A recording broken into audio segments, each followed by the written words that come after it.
Hello guys. How are you doing? I hope you're all right. We all know that it is wrong to judge anything only by appearance. But this has to be taken into consideration when we are socializing with other people, and we don't have to avoid or be rude just because we don't appreciate the appearance of another person.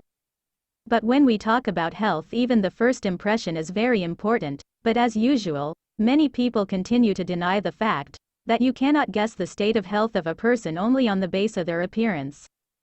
Before we start, I would really appreciate it if you subscribe, and at the end of the video leave a comment. Let's get started. You can be fat and healthy, and you can be skinny and unhealthy. Stop assuming that you know anything about a person's health by looking at them.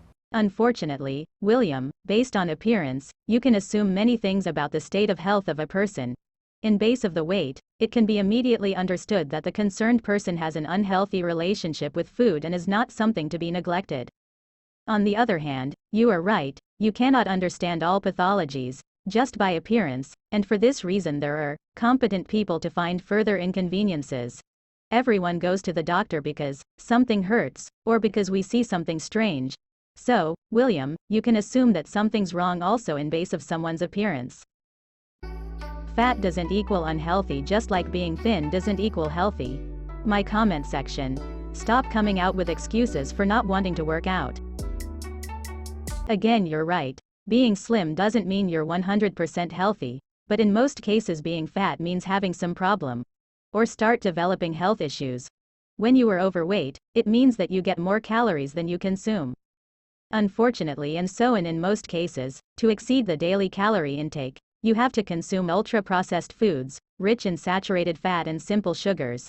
This diet, in addition to the usual pathologies that now we all know, like diabetes, cardiovascular concerns, can also lead to the alteration of bacterial flora, mostly the bowel one.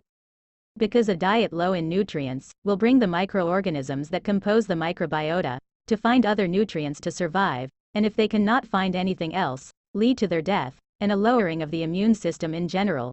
Or even worse, at the migration of intestinal bacteria to other parts of the body with the subsequent development of diseases.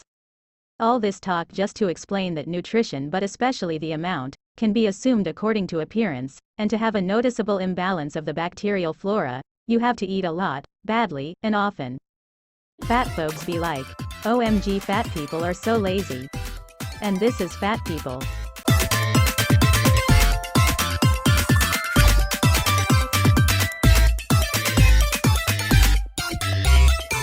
Those who assume that fat people are lazy have the belief that because a person has a lot more pounds, he has to eat a lot and consume little. And to consume, you have to exercise. That's why chubby people are associated with laziness, and it's wrong, because I myself have overweight friends who are much more energetic, motivated, and willing to explore than many thin people I know. It's also a matter of character. Personally, the dynamism of a person is just a matter of character, and the weight has nothing to do with the desire to move that a person has, but the amount of food ingested, that is. Because we have to be honest, you really have to eat large quantities of fruits and vegetables to exceed the daily calorie intake, and therefore gain weight. To get 1 pound, you must eat 3,500 kilocalories per week, more than the weekly consumption. For anybody confused, straight sizes actually means healthy. A lot of people think what you think, and it's scary. A study published in the Harvard TH website, I will leave the link below if you want to take a look, explains the risks that fat accumulation can bring.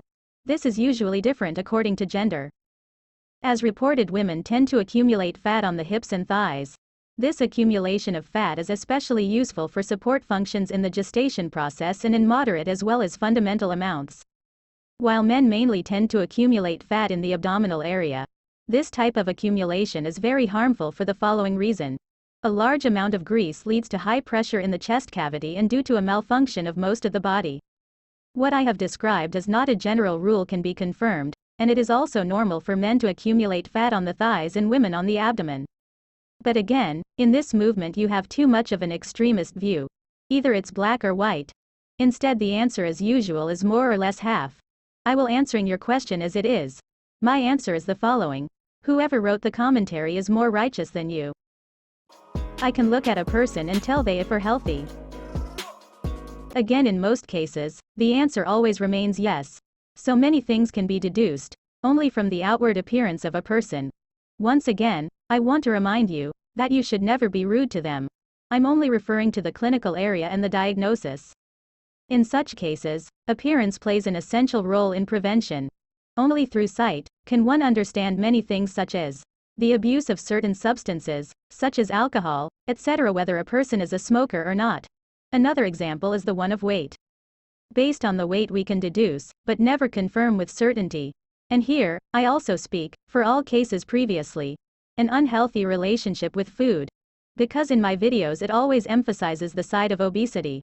But being underweight is not an issue that should be ignored. Trust the doctor's guidance. They hold this position for one reason or another. Because they studied hard to make it happen. Don't listen to the negative reviews of people you don't know. But never deny the science. Because that's the basis for our overall development and longevity.